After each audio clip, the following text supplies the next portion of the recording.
Hello there, welcome back to the Groomsman.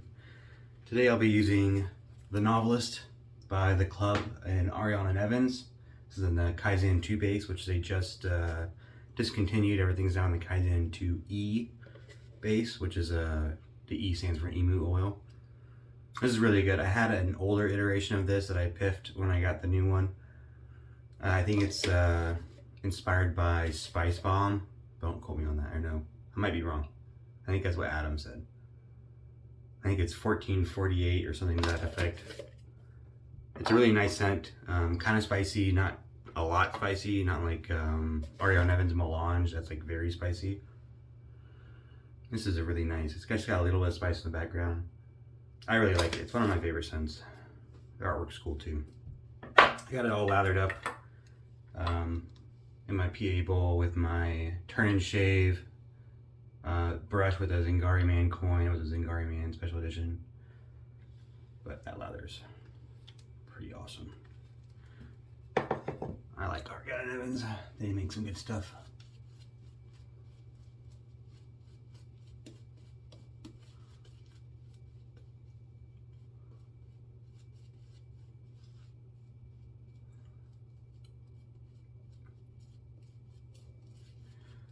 I got a new razor to try out today too. I just got it, and this will be my first use with it ever. And on camera, so hopefully it goes well. I scour the buy-sell trade pages or keep an eye on them, and sometimes I find stuff, or sometimes the other guys in the Groomsman group will see it and they'll link it in our little group chat. So you know there's something interesting out there. And I got, after many years of going back and forth, I bought, well not many years, a year, I got a Wolfman, a WR2, you can kind of see there, WR2 1.25 blade gap, pretty extensive blade gap. This is on a timeless handle though. It did not come with a Wolfman handle, which is kind of why I bought it, because Wolfmans are very expensive.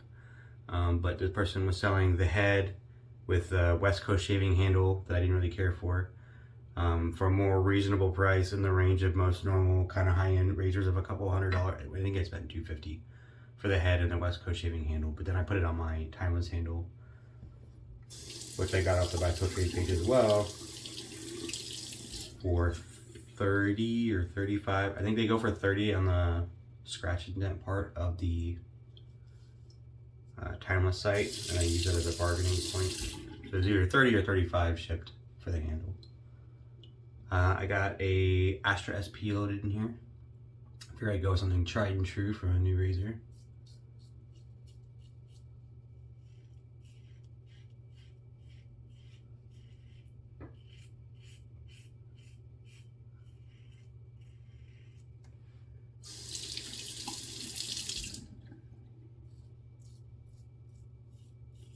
It's not bad.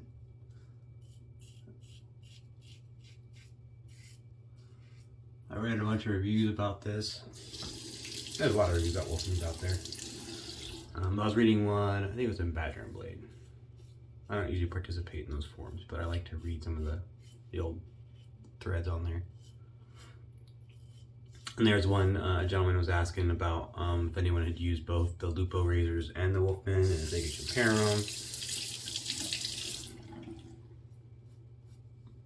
And several different individuals had said that they are close, but that the Wolfman surpasses the 0.95 Lupo in every way, but that the Lupo was a really good razor, and if they hadn't used the Wolfman, then the Lupo would kind of hold its top place in their lineup. And I really like the Lupo, so that I thought boded well.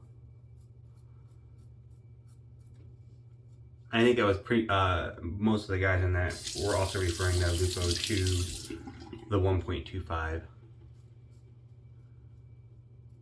option for the Wolfman. A couple of the guys had said the 1.25 was a bit too much, so they went down to the point, I think 115.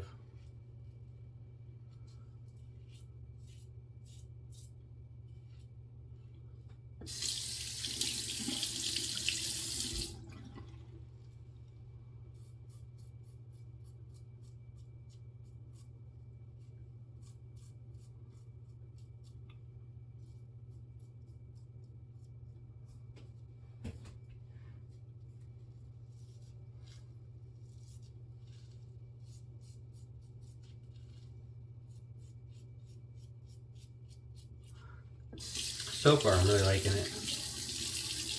Not like Sack always says. Can't judge it until you get to the against the grain pass. And I think it's pretty good. Rule of thumb there. There are definitely some razors that feel good on the with the grain, but then when they get to the against the grain, you get more chatter.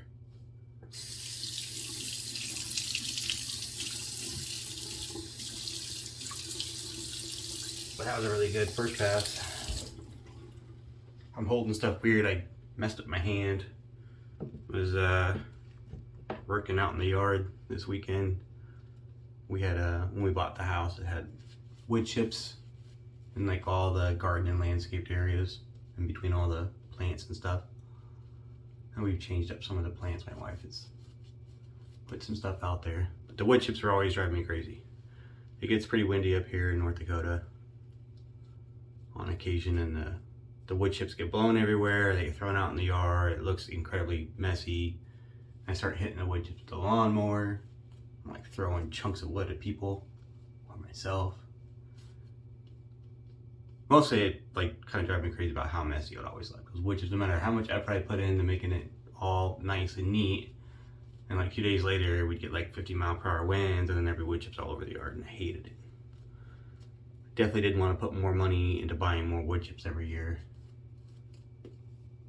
to replace the ones that got blown away or degraded, because they, you know, kind of break down over time. They're relatively inexpensive, but I hated the wood chips. So I had a neighbor that had just recently had, he had the same thing, he had wood chips, and he just replaced it all with landscaping rock. And that looked really awesome. He did, I think, some kind of a red rock. It looked nice. Not something I wanted though. So I just went with, what did they call it? Not local rock. But that's kind of what it meant. They use a different word, but local rock. So stuff sourced here, nothing like imported, like limestone or sandstone or something that's not here in North Dakota. They had those options, but obviously you pay for them to import that stuff up here.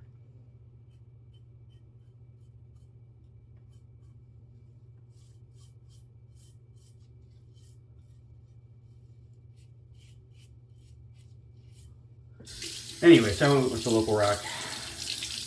Got 6 cubic yards of it, which is a fucking lot. Apologize for the F-bomb there. It was a lot. A ton of rock I dropped off in my driveway. So then we had the front yard to do, and then a bunch of the landscaping area in the backyard. We got that done. And then I was working on some of the small areas, like around my mailbox. There's like a little, I have a corner lot, so there's like a little spot in the corner by the sidewalk that has some landscaping done. And now we moved on to, we had enough rock left over to do the bonus projects. And we have like the trees on the walkway and stuff, and in the yard we're gonna do rock and a ring around the tree and some more like the border landscaping bricks. Should come out to be a pretty nice little project. I think it definitely looks a heck of a lot nicer too.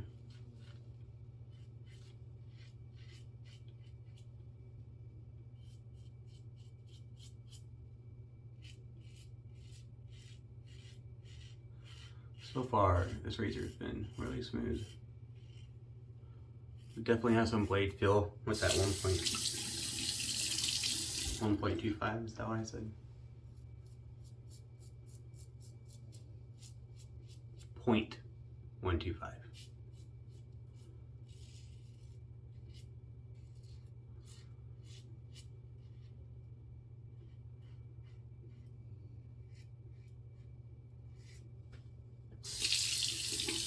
So it's not an unmanageable level of blade feel.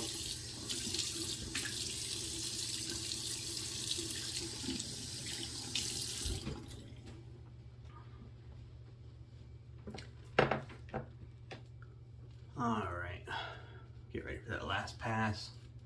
Proof is in the pudding.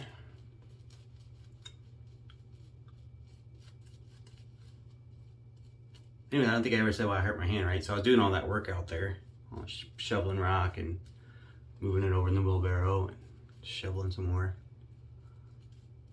And I didn't immediately see my gloves, so I was like, whatever. So I just didn't use gloves, which was a foolish mistake. So my hands are already getting a little raw from all that shoveling out there. It was hot. And then I started to use the shovel to pull up this little line of grass that had grown on the edge of the sidewalk by where I was putting some of the rock down, and I kind of put my hand on the edge of the very end of the shovel and went to like dig up that grass, and I hit the palm of my hand with the end of the shovel and just like ripped a chunk of skin right out, like a beginning of a blister. It's pretty fantastic. It was my son, he's 12. He was pretty grossed out. It was funny. Wasn't that bad.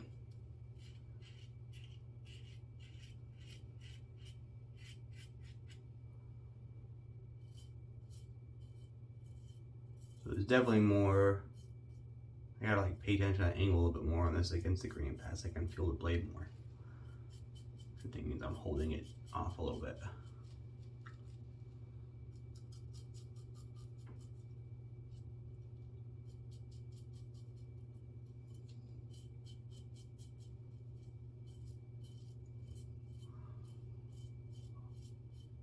I've always been curious about these razors. Right there at like this crazy price point, I get to an extent, you know, this is just one guy putting a lot of hours in, although I think I read somewhere that he hired an apprentice up there in Canada making these razors on his own, and they're generally speaking highly polished. I think he has polishing options now, and you're paying for this master craftsman's design and his time and his machining time. CNC machines are crazy expensive, and he kind of, I think, digs with the artificial scarcity, keeps the prices high. So I've always been curious about it, and it's always, you know, talked about very highly, but that price point's pretty high. And you see a lot of them on the buy-sell trade pages too. And that kind of always made me think, like, man, are they really that good? If so many people are selling or trading. I think a lot of it's with the blade gap. Nobody knows what blade gap it is. His website is not, I don't want to say it's not user-friendly, because it's easy to navigate, but there's just not a lot of info on there.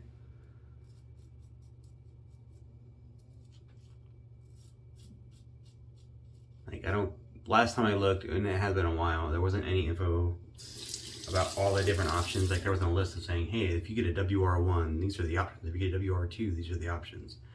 Really the only thing it talked about was WR1, WR2, and these are the handle options you could get. And then the naming convention, I think, was a little odd for the handles, but it was like a WR2 with a WRA3 handle. It made it a little confusing.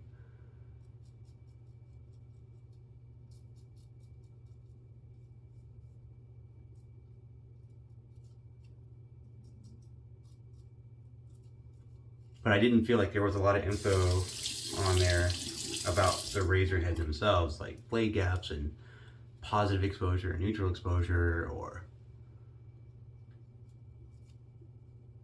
anything like that. Like I didn't feel like there was a lot of information out there to really help guide a purchase. Now I heard if you get on the list, and then once you get on the top and you get close to the top, they start communicating with you about what you want and everything, and you can kind of get more information at that point. But for me, it's not really where I want to find the information at the very end there when I'm trying to commit to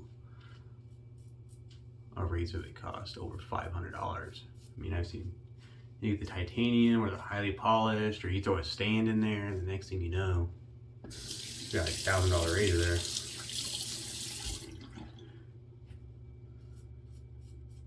That's the other thing, the pricing is a little weird.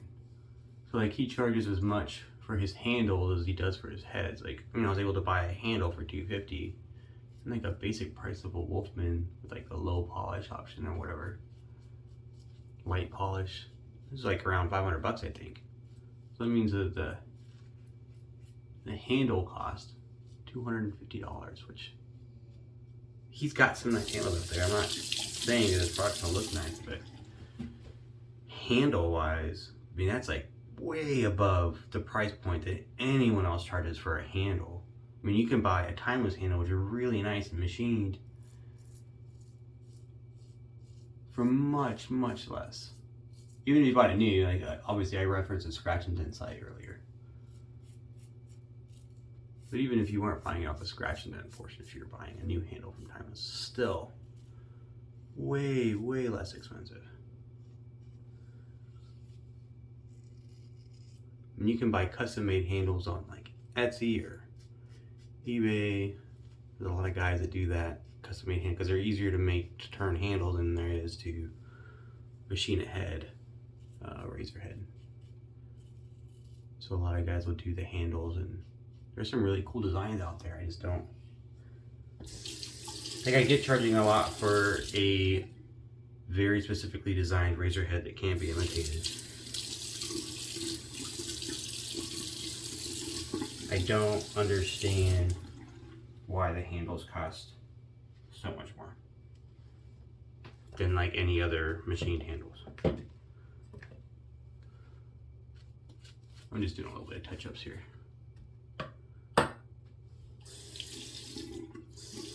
I'm also kind of surprised that Yaki, who knocks off everything, hasn't knocked off this.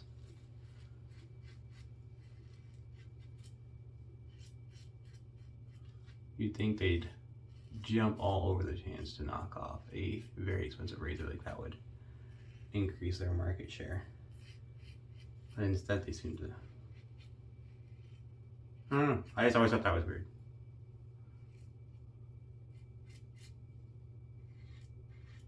Spent a lot of money knocking off like a $60 razor when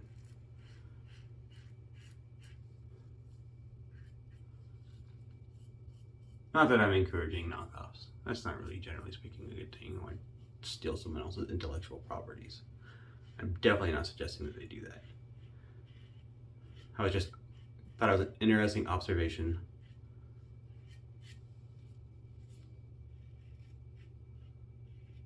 Maybe they tried and it was too expensive. Maybe that's the issue. I mean, I have no doubt that the head is a very cool design. It's very unlike any other modern razor being produced. I know it's inspired in part by an old, I think it was a Persona razor, Persona BBS1. I don't think they actually call it the BBS1. I've seen a few, they show up on eBay every once in a while, the old vintage ones.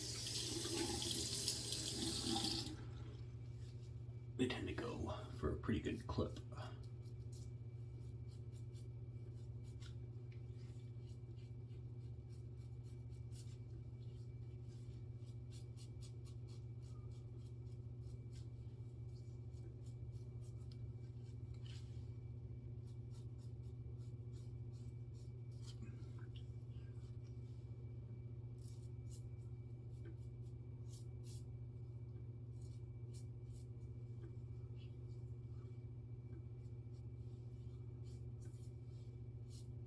So I'm liking this razor. No issues doing some touch-ups here. Definitely got some blade feel, but it's not like so aggressive that I can't buff a little bit. Man, that's a close shave.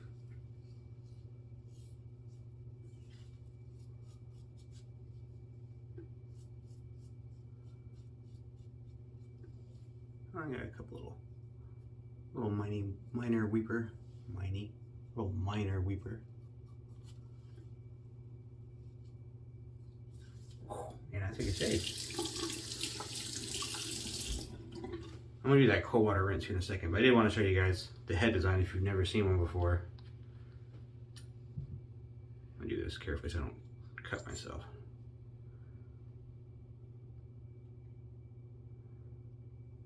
So there's only, soap it off there.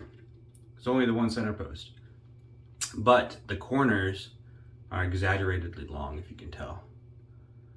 So the blade is held in place not only by the center pin, but by the corners. So there's a couple other razors that have done that. It's not, you can see how the blade fits in there really nicely. It does have just the smallest bit of overhang on the edge, which I like. It makes it hard to screw on or off if you can't feel that, use that blade for grip at all. So I like it, there's just a tiny bit of overhang there. But those corners hold it in place, which I think is pretty neat. And then, oh, that's the base plate, the bottom of the base plate, but that's the base plate. Smooth, just the one hole. And then the corner ridges where those exaggerated corner bars go in to secure the blade. I'm gonna do a quick cold rinse, but I'll come back and I'm gonna talk about that design a little bit more. I'm back, thanks for sticking with me. I had just a couple more things I wanted to show you about the Wolfman. So we talked about the design where it has the four corner pegs that keep the blade in place, and those kind of match into the base plate, and that's what keeps your blade secure. I think it's a pretty cool design. And we talked about how it's modeled after the Persona razor that I've never used because they're not that common. But I do have a Pro Back razor. I'm kind of taking it off the handle right now. So Pro Back was a subsidiary of the Auto Shop company, which is a competitor of Gillette. Pro Back is when they started to dip their toe into the double-edged blade design. And Pro Back is actually who made this kind of shaped DE blade with these specific cutouts. Pro Back actually made this blade and patented it before Gillette. Gillette also did. There's a bunch of conspiracy theories about who actually designed it first and corporate espionage, and I think it went on both sides of that quarter there. I think they were both kind of trying to steal each other's corporate secrets. But Pro Back got there first in any case. Pro Back copyrighted that design for their razor, their newest razor design, specifically using that DE blade with these cutouts. And back then, that was how they did their market share, was they made their money on the blades and not on the razor. But they would make design changes to the razor to force the design update to the blade to increase, to make a new market share so they get a new patent and nobody else could copy it. But Pro Back also had little cutouts in the corner of their top cap that matched cutouts in the corner of their base plate design. Now they also had these little nubbins in the middle here. There are actually like 4 or 5 different designs of the Pro Back that had different shaped cutout posts. But they were one of the first ones that used the nubbins on the corner for blade stabilization. Pro Back kind of led the way for a lot of those things. Pro Back actually was the oldest razor I have that doesn't have any blade overhang at all. It has a longer top cap than it is a base plate, so the blade doesn't stick out the sides. But it was a cool design back then. Still a cool design today, even a lot of companies go out of their way to make that. But that all came from the Pro Back razor.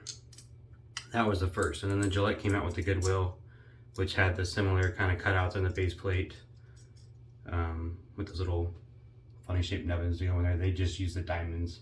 This has the diamond and then the little edges on the side. But that was pretty neat. Some little history for you there. I do like the Wolfman design. Obviously they've taken that initial design from back in the day and kind of modified it and brought it to the modern era. I really like the razor. The shave is really nice. 1.25 was a good one. I'm glad I got it. Definitely some more usage involved. I'm gonna try some more blades. It was right up there with the Yates H plate, which I really like. I might do, that one's currently out on a pass around with the other groomsmen, but I might do a comparison shave with the Yates when it comes back, or maybe the Lupo, since everyone compares the Wolfman and the Lupo. I'll do a 0.95 Lupo comparison. And that aftershave splash, the little nozzle on these Ariana, it works, it does its job. I wish it poured out a little bit more, a little bit faster. It's kind of a pain to do with the giant band-aid on my hand.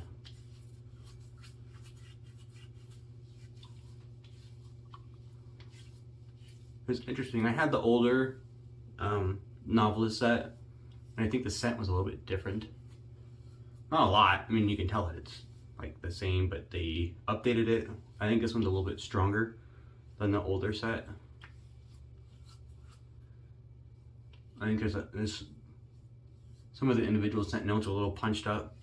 It might be because the set I had was older. I bought it used, so that it might have had like some scent degradation in there or something. But I like the scent. It's nice, spicy. The Novelist, the Wolfman. Show it to you again. I don't have it on the handle right now, but WR2. I'm really happy I got that. It worked out really well. Hope you liked the video. Excuse me. I'd appreciate it if you hit those buttons if you enjoyed it as well. And hope to see you again next time. I've been promising it for weeks, but I finally got in the Omega board brush I've been waiting for like 3 weeks for. So I'm going to be making the board break-in video this week. So stay tuned for that one as well. Thanks. Have a good day.